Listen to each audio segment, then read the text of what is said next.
नमस्कार दोस्तों, मैं हूं डॉक्टर शिल्पी चौहान और स्वागत है आपको सभी का एक बार फिर से हमारे चैनल अवेयरनेस विद सक्षम पर। और आज हम चर्चा करेंगे देसी फूड पर कि रोज़ाना कौन से देसी फूड हैं जो हमें खाने चाहिए या हम खा सकते हैं। और जानेंगे हम अपनी एक्सपर्ट डॉक्टर शिप्रा श्रीवास्तव से। आप भली भांति इनसे परिचित हैं। आप फूड एंड न्यूट्रिशन बैकग्राउंड से हैं, एसोसिएट प्रोफेसर हैं और एना यूनिवर्सिटी में मैम काफ़ी लंबे समय से पढ़ा रही हैं और लगातार हमारे चैनल पर स्वास्थ्य से और डाइट से संबंधित अवेयरनेस वीडियो बना रही हैं। मैम, आपका बहुत बहुत स्वागत है हमारे चैनल पर। मैम, जैसे हमने शुरुआत में बताया कि आज हम देसी सुपर फूड के बारे में बात करेंगे। हमारे देश में सभी प्रकार के लोग हैं, अमीर भी हैं, गरीब भी हैं, ज़्यादातर गरीब ही हैं। लेकिन यहाँ पे फूड की कोई अमीरी गरीबी नहीं होती। फूड की वैल्यू बनती है उसकी न्यूट्रिशन से। तो कौन सी ऐसी देसी फूड हैं जो सुपर फूड हैं जो डेली हमारी थाली में ऐड होने चाहिए या उनको ईजिली ऐड किया जा सकता है जिससे कि हाई रिच प्रोटीन मिल सके या हाई रिच उनसे न्यूट्रिशन मिल सके।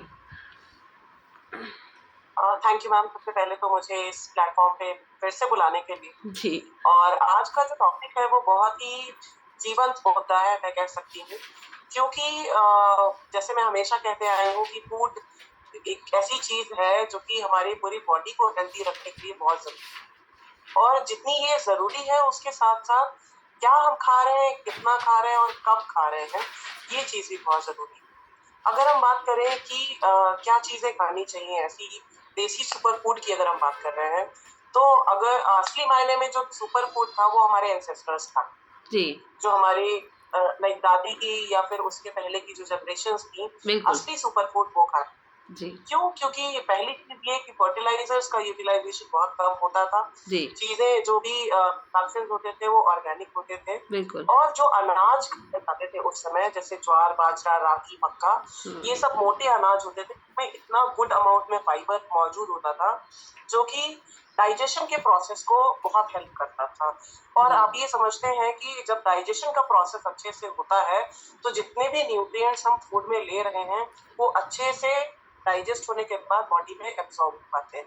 तो आज के डेट में जहां हम लैक कर रहे हैं वो अब ये है कि हमने धीरे धीरे क्या किया, प्रोसेस्ड फूड की तरफ हम आगे बढ़े और हमने अपने खाने में धीरे धीरे कहते हैं ना कि ये दो पैरामीटर्स होते हैं, एक होता है टेस्ट, एक होता है अटेम्प्ट, लाइक एक अपीयरेंस उसका, किसी भी फूड का। जी। तो हम अपीयरेंस पे चले गए, जो चीजें दिखने में बहुत अच्छी लग रही हैं, या जैसे आप जस्ट इमेजिन कि एक बहुत बहुत ही बढ़िया सा पिज्जा रखा हुआ है और बहुत अच्छा सा चीजी फ्लेवर उस पे है, तो बहुत सारा चीज रखा हुआ है तो लुक्स टेम्प्टिंग, है ना।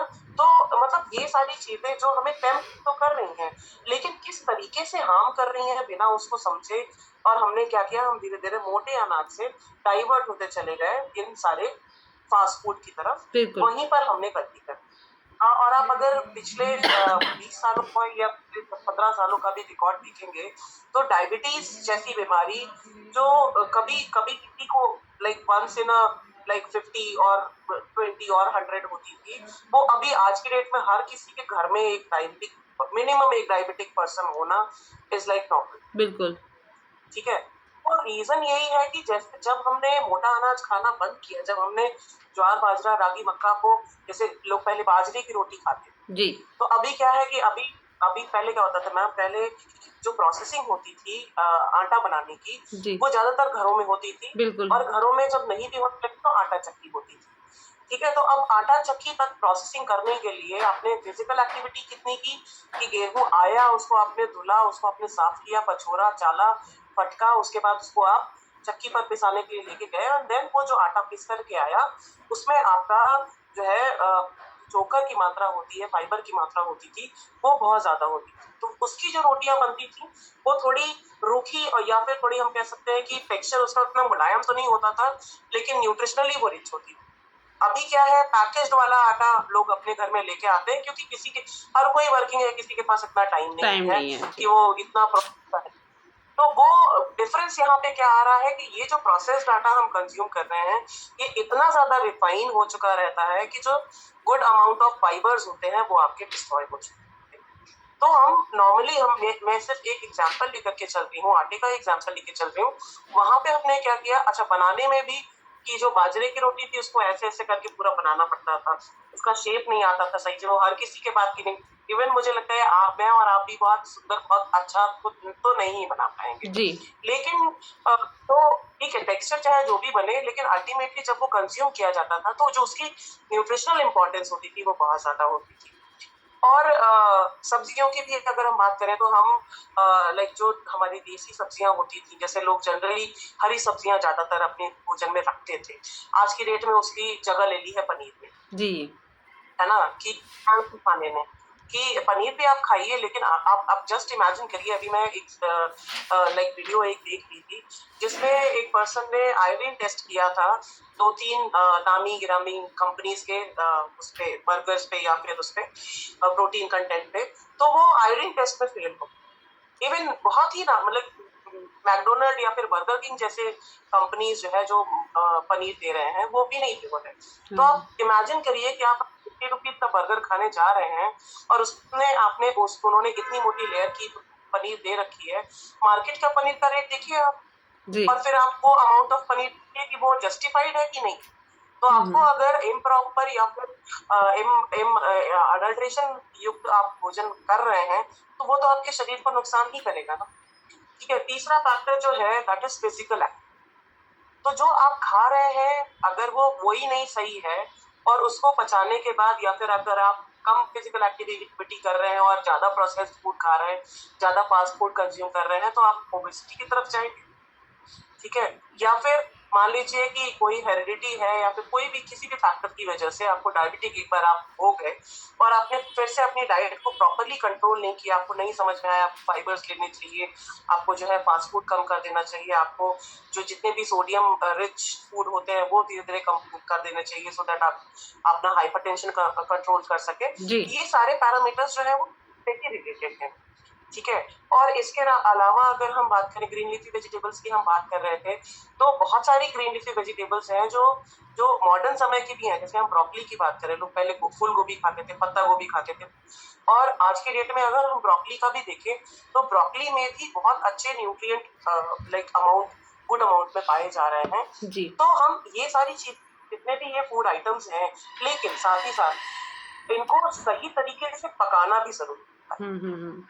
आज की टेस्ट के लिए ये सब कुछ करना प्रेफर कर रहे हैं, लेकिन जो जैसे होता है ना कि बहुत तरीके के कुकिंग मेथड्स भी होते हैं जिनका हमारे फूड के में अवेलेबल न्यूट्रिएंट्स पे अफेक्ट होता है। हुँ, हुँ। जैसे अगर कोई चीज, जैसे ब्रोकली की मैं बात करूं, अगर आप उसको फ्राई करके या फिर उसको आप बहुत ज्यादा मसाले में इस तरीके से बनाएंगे तो उसका जो न्यूट्रिशन है वो धीरे धीरे बिलो होने लगेगा। जी। लेकिन उसी जगह आप अगर उसको स्टीम करके देन आफ्टर उसको आप या फिर सॉटे करके बनाएंगे तो उसका जो न्यूट्रिशन है, उसका उसमें जो प्रेजेंट न्यूट्रिएंट है वो धीरे धीरे करके आप रिटेन कर सकते हुँ, हुँ। हैं। तो जब हम बात करते हैं कि कौन से ऐसे फास्ट फूड, ये आपके फूड आइटम्स हैं जो कि आपको हेल्पफुल लाइक एक तरीके से प्रोस्पेक्ट दे सकते हैं, रिजल्ट जी। दे सकते हैं, तो उसमें आप मल्टीग्रेन चीजें हैं। अगर आप मान लीजिए, ठीक है, आज की डेट में हर जगह अवेलेबल है ज्वार बाजरा रागी जी। मक्का। आपको क्या करना है, आप अपने डाइट में उसको धीरे धीरे इंक्लूड करिए। जी। बहुत सारे तरीके हो सकते हैं। लोग जैसे गर्मियों का सीजन है, लोग सत्तू बना करके पीते हैं गाँव में, जी। जो जनरली लाइक शाम का समय हुआ जहाँ पे हम बैठ के चाय पी रहे होते हैं शहर में, लोग सत्तू बना करके पीते हैं। तो जी। वो सत्तू क्या करता है, वो सत्तू में ये आपका फाइबर का कंटेंट तो बहुत अच्छे अमाउंट में होता ही है, कार्बोहाइड्रेट भी सफिशिएंट इतना होता है कि आपको गुड अमाउंट ऑफ एनर्जी मिल सके, साथ ही साथ वो आपके डाइजेशन में भी जाकर के हेल्प करेगा।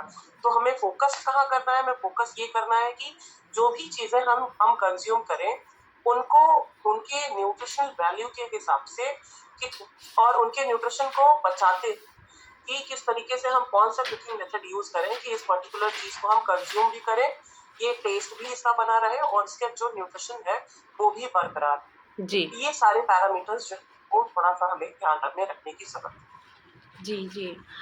मैम कुछ लास्ट में यदि आप टिप्स और ऐड करना चाहें तो? मैम टिप्स की अगर मैं बोलना चाहूँ और, तो अभी सीजन के हिसाब से जितने भी वाटर कंटेनिंग फ्रूट्स होते हैं, जैसे आपका वाटरमेलन हो गया, मस्कमेलन हो गया या कुकुम्बर हो गया, इनको ज्यादा से ज्यादा अमाउंट में आपको लाइक कंज्यूम करना है जी। ताकि आपके बॉडी जो है टोटली हाइड्रेट रहे। सत्तू का एग्जांपल मैंने दिया, ये बहुत ही अच्छा एक तरीके से हम कह सकते हैं हेल्दी ड्रिंक हो सकता है, बिल्कुल। जो कि आपको एनर्जेटिक भी आएगा, आपके डाइजेशन में भी हेल्प करेगा। जी। इसके साथ ही साथ दूसरा सा जो मैं कहती हूँ ना कि हमारा जो इंडियन कंजम्पशन पैटर्न है, थोड़ा सा पिरामिड में करने की कोशिश करिए कि ब्रेकफास्ट ज्यादा लीजिए, अच्छा हेल्दी अमाउंट में लीजिए। और हेल्दी अमाउंट में लेने का मतलब है कि इतना सफिशिएंट अमाउंट और क्या आप खा रहे हैं। स्प्राउट्स कंज्यूम करिए, या फिर आप दलिया कंज्यूम कर सकते हैं, या फिर आप ओट्स कंज्यूम कर सकते हैं। और देन आफ्टर आप 11 बजे 11:30 बजे बिफोर लंच कुछ ना एक फ्रूट कंज्यूम करिए। लंच के समय में एक 2 चपाती दाल, और दाल कंज्यूम करना बहुत ज्यादा जरूरी है, स्पेसिफिकली फॉर दोस्त जो कि डेवलपिंग स्टेज में है। एडोलेसेंस के लिए दाल कंज्यूम करना बहुत ही ज्यादा जरूरी है, क्योंकि बॉडी जो है डेवलपिंग कंडीशन में होती है जी। और प्रोटीन की बहुत ज्यादा जरूरत होती है। अगर आप नॉन वेजिटेरियन हैं तो आप एग कंज्यूम कर सकते हैं, एग वाइट कंज्यूम कर सकते हैं, और लाइक चिकन ब्रेस्ट कंज्यूम कर सकते हैं गुड अमाउंट ऑफ प्रोटीन के लिए। अगर आप वेजिटेरियन हैं तो उस केस में आप सोयाबीन चंक्स कंज्यूम कर सकते हैं, या फिर सोयाबीन सीड्स भी आते हैं, आप उनको एज अ स्प्राउट जो है कंज्यूम कर सकते हैं। और शाम को जितना लाइट डिनर हो सके उतना लाइट डिनर करिए। मैक्सिमम 300-350 कैलोरीज का डिनर रखिए, और थोड़ा सा physical activity in between these 3 meals अपना मेंटेन। जी। मैम काफ़ी अच्छी आपने जानकारी दी है, और जो भी सुपर फूड्स आपने बताए हैं वाक़ई ये थाली में ऐड होने चाहिए, और अच्छा हेल्दी रखने का बहुत आसान सा तरीका है। कुछ चीज़ों को ऐड करना है, कुछ को अवॉइड करना है। और आज आपने जो मैम समय दिया, विचार हमारे साथ में साझा किए हैं, उसके लिए बहुत-बहुत धन्यवाद मैम। Thank you.